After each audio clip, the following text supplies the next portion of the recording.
We are the voices. You are with the captain. It's Mr. Midday. 12 new major news. The big station. The morning show. Your number one song. The Faces. You're watching Bermuda Tonight. This is exactly what you're talking about. What an upset it was.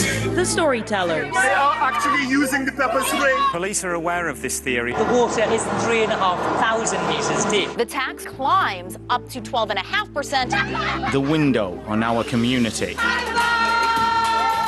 We bring you the best in U.S. television entertainment. And the greatest sporting events in the world. A brilliant performance from Duffy. We are the island's only Bermudian-owned broadcaster of both television and radio. With the only TV channels that are available over the air in beautiful high definition, completely free. We are always expanding. We are always innovating. And most important, we're always your station. This is Bermuda Broadcasting.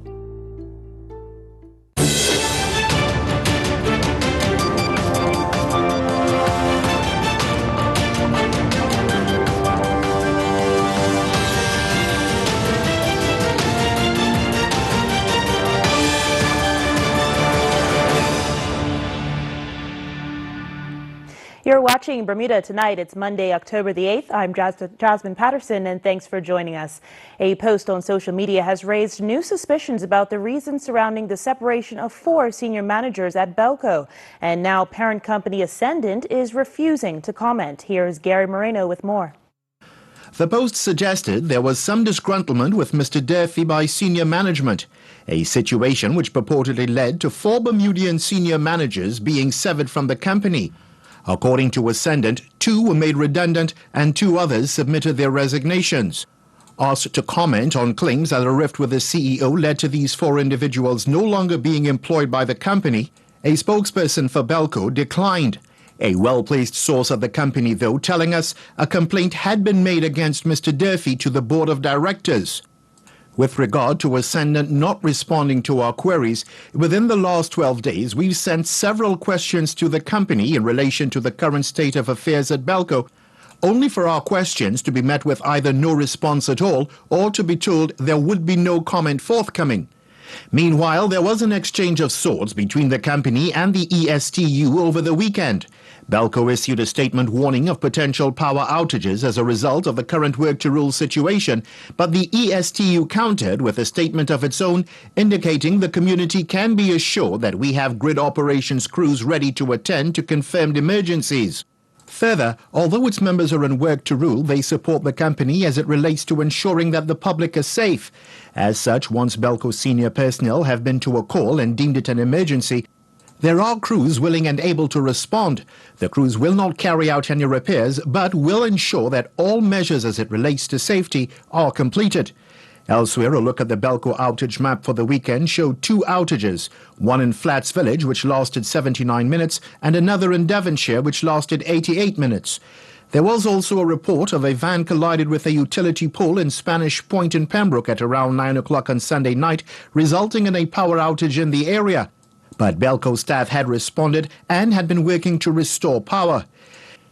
Meanwhile, it is understood Belco is still waiting for the union to agree on a date and time to meet and discuss the current impasse with the aim of arriving at a solution. Gary Moreno, reporting for the Bermuda Broadcasting News. A Southampton man has pled guilty to an attempted robbery in St. George's, while an American cruise ship tourist is fined for importing cocaine to the island. Here are the details from this morning's Magistrates plea court session.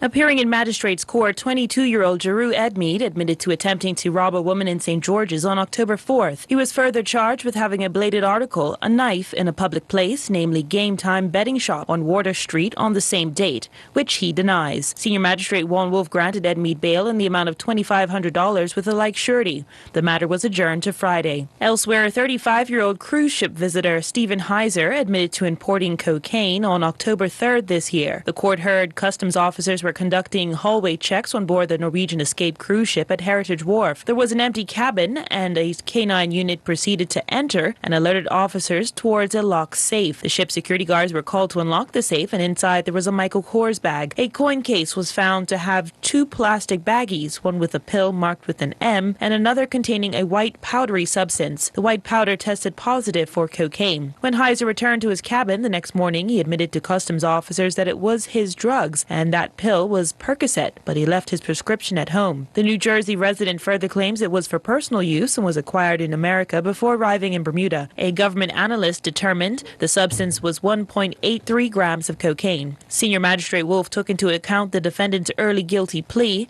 and the fact the drug was not for wide distribution, fining him $1,000 or to face 100 days imprisonment in default of payment. Firefighters were called out to a brush fire in Paget this afternoon. The Bermuda Fire and Rescue Service responded with 7 officers and 3 vehicles to the blaze, which occurred on White Sands Road at around 4:30 today. Fortunately, though, there wasn't any damage to any nearby structures. And while the cause of the fire has not yet been determined, a spokesperson indicated it appears there are suspicious circumstances involved. It's understood that during the summer, there were more than 20 brush fires, which were started under suspicious circumstances between Warwick and Paget. A suspect was reportedly arrested in connection with these incidents, but it's understood the individual has since been released. Coming up after the break, government moves to repair the semi-functioning electronic vehicle registration system, costing you thousands. Plus, the latest in weather news. Stay with us.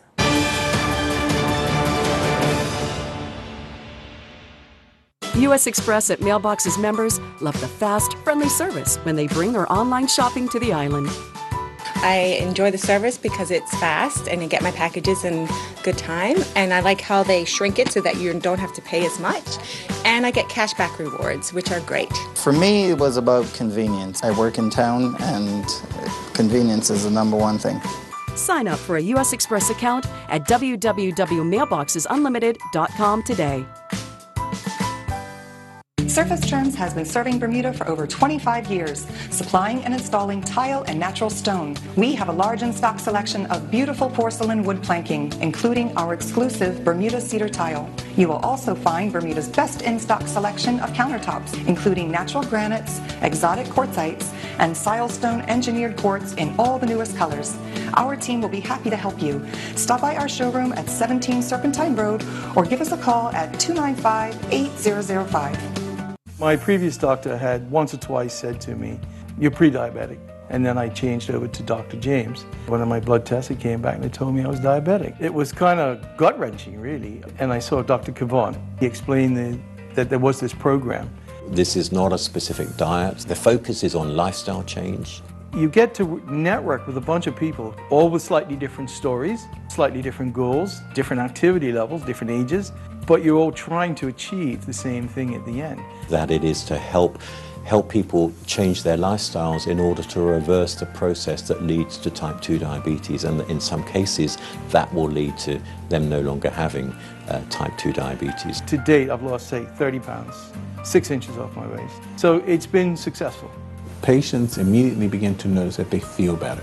Significant weight loss has been probably the most dramatic thing that most people are excited about.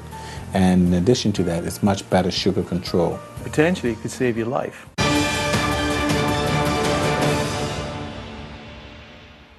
Welcome back. Motorists, be warned, the Ministry of Transport is moving to fix the partially functioning electronic vehicle registration system.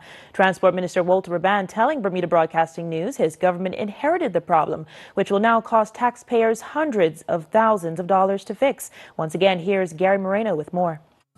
As we previously reported, the electronic vehicle registration system has been down for some time now, with motorists no longer being issued their radio frequency identification windshield sticker tags, which would be read by sensors at 4 fixed locations around the island to determine whether a vehicle was properly registered or not.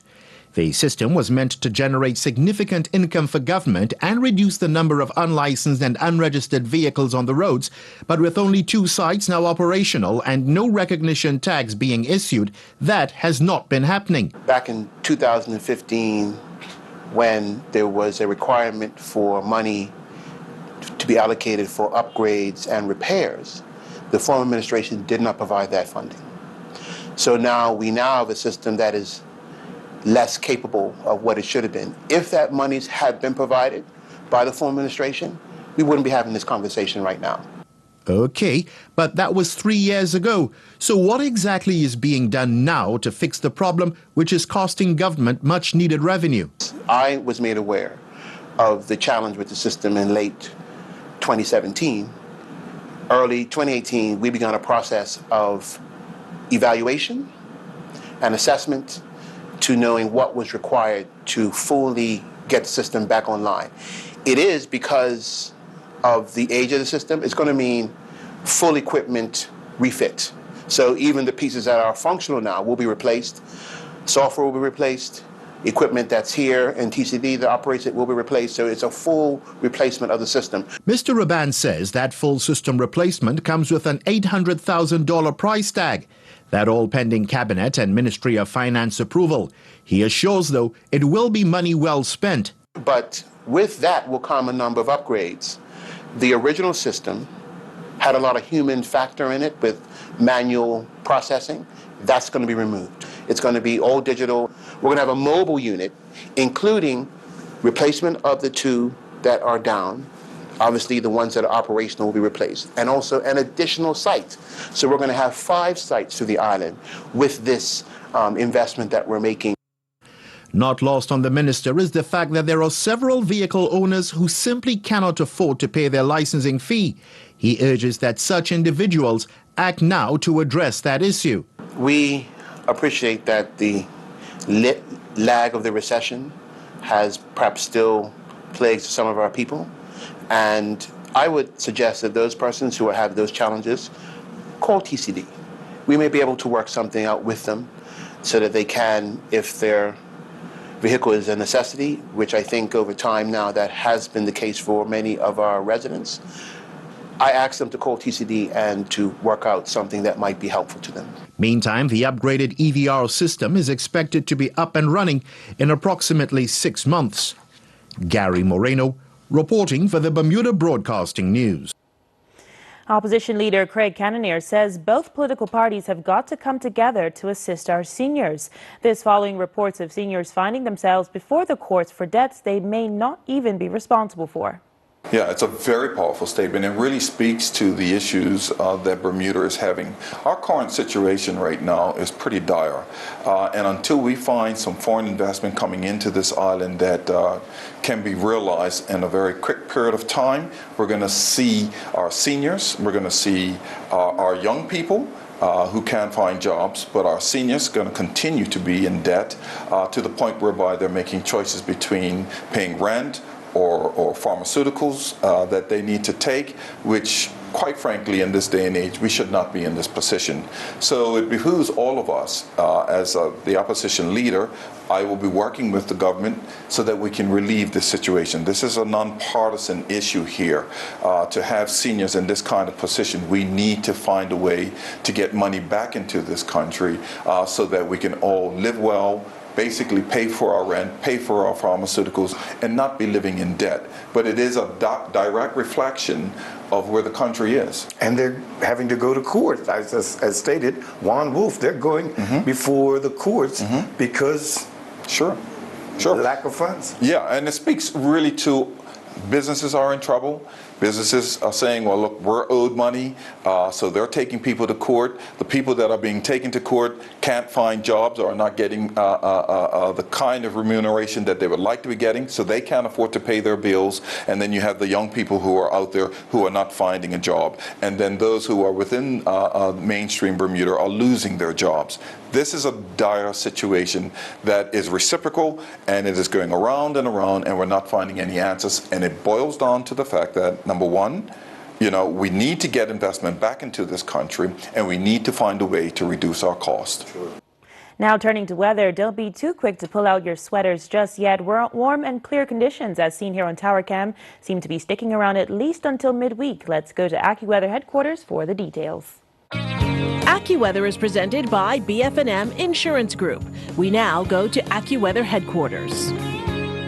The BF&M Insurance Group is pleased to bring you tonight's AccuWeather forecast. I'm AccuWeather meteorologist Brittany Boyer. Hopefully you had a great weekend. We finally have improving conditions out on the water thanks to high pressure that's pretty much just parked right over us right now. Here's Leslie, the storm that was making for some rough conditions over the last several days, and that continues to be well out of the picture. So hopefully you enjoyed this Monday. Pretty decent day across the island, again with high pressure right over us, and we're not expecting any major disturbances, at least anytime soon. You can see our radar here, not a whole lot popping up near the island here over the last couple of hours. So let's take you into the stats. What we're dealing with right now, temperatures in the upper 70s, pretty pleasant outside with humidity around 60%. Our winds, a little bit breezy outside, nothing we can't handle though. Winds out of the northeast 10 to 14 knots. The water is nice and warm at 80 degrees. Inside the reef, nearly calm conditions, calm to about 2 feet. Outside of the reef, we're looking at waves between 3 and 6 feet, which is a huge improvement compared to what we experienced last week as Leslie was just off to our east. So here we go into this Monday night.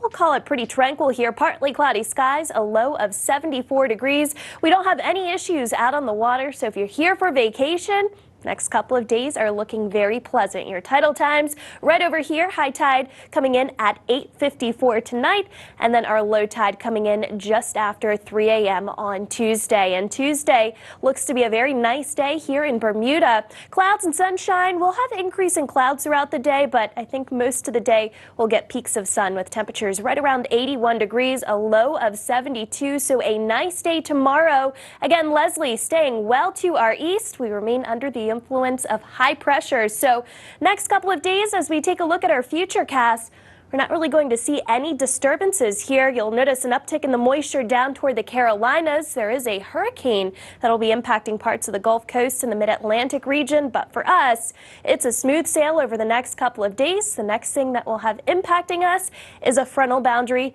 later on this week. All right, what's going on? Showers.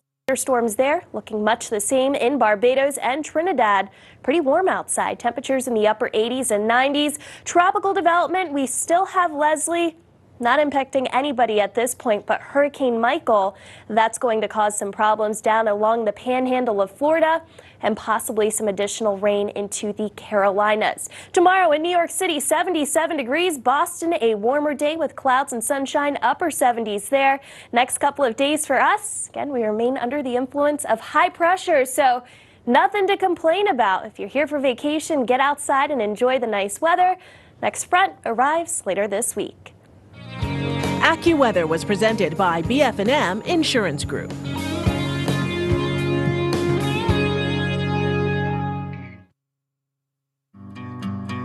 I was diagnosed with illness, very frightening because my son had just turned 1 and it was a cancer. So I'm young, new baby, and I needed to get the care that I knew would be definitive so that I wanted to be around for him for a very long time.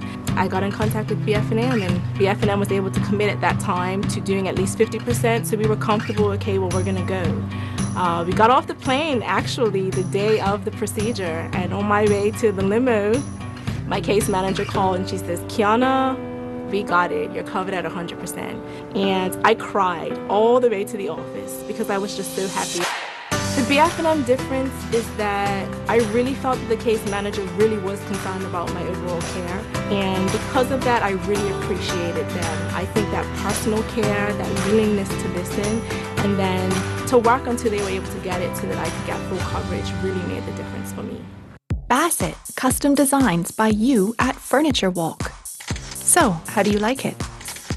Choose your arm style, then select your pieces.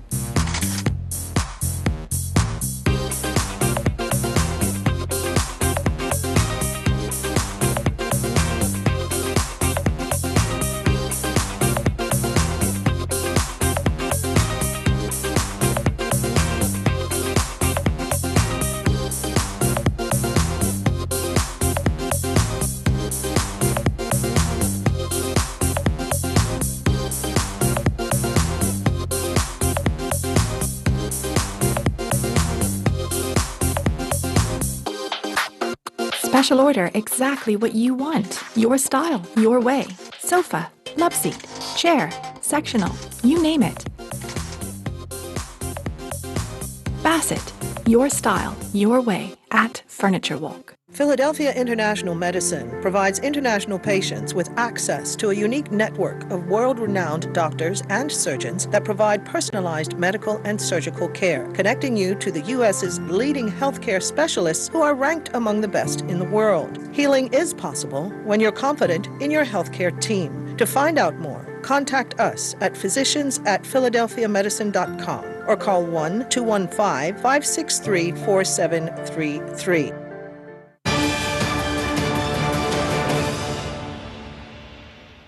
Thanks for staying with us. Up to 60% of the adult population may be living with negative after effects of adverse childhood experiences.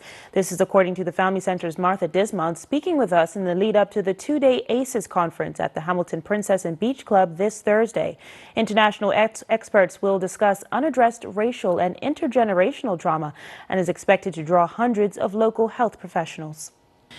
Intergenerational trauma is an all too familiar theme seen across families by staff at the Family Center. There are high numbers of people that have had adverse experiences, and the behavior is playing out in many different ways with our children, with the young people who haven't got their education, etc. It's playing out, and so we want to get to the heart of it and unfortunately open up this wound that's been sitting there a bit hidden. Adverse childhood experiences are potentially traumatic events that can have a negative and lasting effect on health and well-being. And in Bermuda, it often is overlooked. We're not just trying to identify social workers or psychologists for the conference. We're trying to get to the judiciary. We want, there are many physicians that are looking at coming. This is a public health issue. The Interagency Committee, which is a collective of the social services on the island, took note in 2010 that unaddressed trauma was the #1 concern. As a result, the charity has partnered with the Bermuda Health Council to complete what's believed to be the first comprehensive survey on trauma in the coming weeks. It's not surprising that in the U.S., and again here in Bermuda, they're starting to look at adverse childhood experiences as the cause of many health problems, emotional and physical health problems, that if you have trauma that's not addressed, that they're beginning to look at it. So as a country, certainly as Bermuda, we haven't begun to really address it holistically. Racial trauma is another form of abuse that one of the keynote speakers during the conference will discuss. You are affected by, in your experience, based upon someone judging you for your color, your race. There's always a concern in Bermuda. Well, certainly we've talked to a number of people having a concern about a class issue a little bit in terms of you're important by virtue of the status you have. The end goal, according to organizers, is to improve cross-section collaboration to find ways to strengthen systems that help children and families facing adversity. A number of international specialists in mental health, racial trauma, intergenerational and collective trauma, plus local presenters talking on resilience and overcoming trauma will be in attendance at Thursday's event. While it's one big step forward in acknowledging the problems at hand, it's the organizers' hope that professionals will come away with new skills to cope with the demand for rehabilitation. And still to come, Earl Basin will have all the latest sports news in just a few minutes.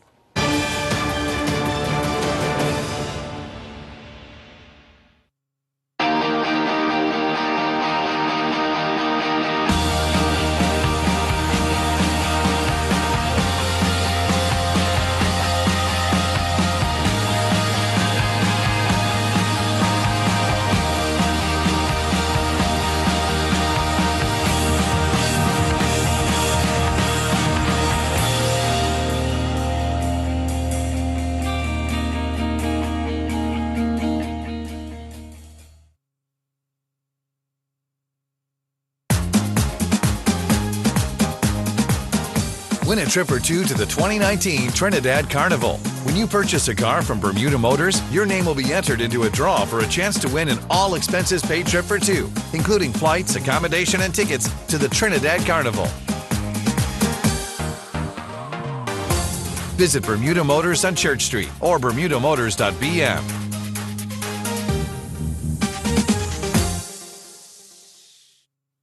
From the very beginning, it was always our singular focus to do whatever it takes, use every possible resource to fight cancer, and never lose sight of the patients we're fighting for. Our cancer treatment specialists share the same vision. Experts from all over the world working closely together to deliver truly personalized cancer care. And these are the specialists we're proud to call our own. Expert medicine works here. Learn more at cancercenter.com. Appointments available now.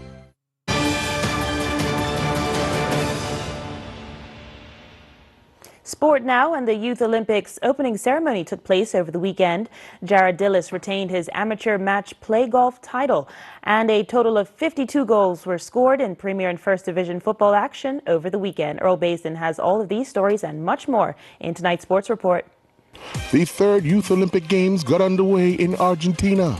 Madeline Moore carried the Bermuda flag for the opening ceremony. Bermuda Squash Rackets Association and national squash team member Charlotte Toogood took to the center court among some of the world's best young squash players in Argentina for the Youth Olympic Games. Toogood took on a player from Malaysia. The Bermuda Match Play Championships concluded at Port Royal Golf Course with Jared Dillis, the defending champion, defending his title against Matt Garrell to become the 2018 champion, claiming the title 7-6.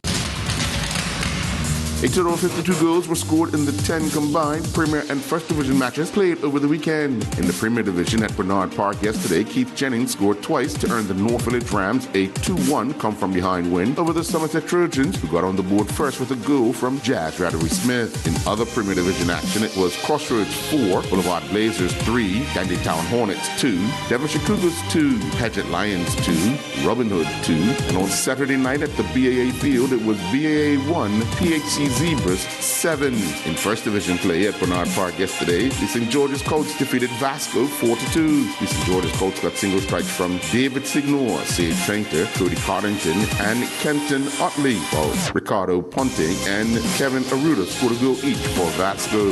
In other First Division play, it was Southampton Rangers 2, Somerset Eagles 2, Hamilton Parish 4, Young Man Social Club 1, St. David's 4, Flanagan's Onions 3, Devonshire Colts 2, and Island Rangers 2. The 2018 Round the Sound Swim took place with a total of 365 competitors crossing the line. Eric Soraya put on a dominant performance in the 10K race. He would cross the line in a time of 2:16.31. The finish for second and third place was an exciting one, as Graham Smith outkicked Elaine Manawi to finish second, clocking 2:25.52, with Manawi clocking 2:25.54. 4K distance was won by Jake Mason, who was clocked at 54.22. James Lawler was second in 56.35, and Adard von Harbenstein finished third in the time of 56.46. The Bermuda Bicycle Association's President Cup race saw Dominic Mayo return to the winner's circle. Mayo was clocked across the line in the time of 2:33.55, with Connor White second in 2:33.59. Darren Glasser finished third in 2:37.01. Caitlin Conyers was the first female finisher and sixth overall, stopping the clock in a time of 2:37.06. Coralie Starzumski finished 11th overall and was the second female finisher, clocking 2:42.04. Ashley Cooper was caught up in a crash, clocked a time of 2:54.45, completing the women's podium. The 2018-19 Harness Pony Racing season got underway at the National Equestrian Center on Vigia Street on Saturday evening. Christian Truin, in the bike of It's All About Me, won Heat 12, which was the 104 and faster time bar class, clocking a time of 105.1. Dorico Clark and Cherokee's Ironman was second with a time of 105.3. Candice Martins and Google Me was third in a time of 106.3. Andrea Westerfield in the bike of Rail Patrol was fourth, stopping the clock in 106.4. David Boris Jr. won Heat 4 in the bike of Reign of Terror. They clocked a winning time of 111.3 during the 108.3 to 111.3 time bar class. Maurice Rayner and Catch Me If You Can was second in 112.1. And Candice Martins in the bike of Iron Mike was third in a time of 113.1. 3 Bermuda runners competed in the Cedric Walker HBCU Cross Country Challenge. Competing in the men's 8K race was Trey Simons representing Morehouse College, while Shaquille Dill and Robert Edwards both represented St. Augustine College. Simons would run to victory, clocking a time of 24.57. Edwards finished 54th overall in a time of 29.35, and Dill crossed the line 65th, clocking 31.34. The Bermuda Field Hockey League season resumed at the National Sports Center. Katie Tester would give the Budgies a 1-0 lead in their match against the Canaries in the 18th minute. Robin Stamper would double the lead when she scored a field goal in the 34th minute, and George's Dams would then close out the scoring for the Budgies with a 42nd minute field goal as they defeated the Canaries 3-0. In the other match, the Bermuda under-21 team and the Sandpipers drew 2-2. The Renegade ladies and policemen were crowned the 2018 Bermuda Rugby Football Union's Mad Hatters champions following a full day of action at the National Sports Center on Saturday. In the opening game in the women's division, it saw a seesaw battle between police and teachers. It came down to a Mika Tamikas conversion to secure a 17-15 win for the police. The Renegades defeated the Mariners 17-0. The Renegades then defeated the teachers 12-5. Police and the Mariners played to a scoreless draw, and the police would then have the same result when they took on the Renegades. The police defeated the teachers 8-3 in the men's opener. The Renegades defeated the Mariners 39-7. The teachers then defeated the Renegades 10-7. The police defeated the Mariners 12-0. Then they would defeat the Renegades 17-7.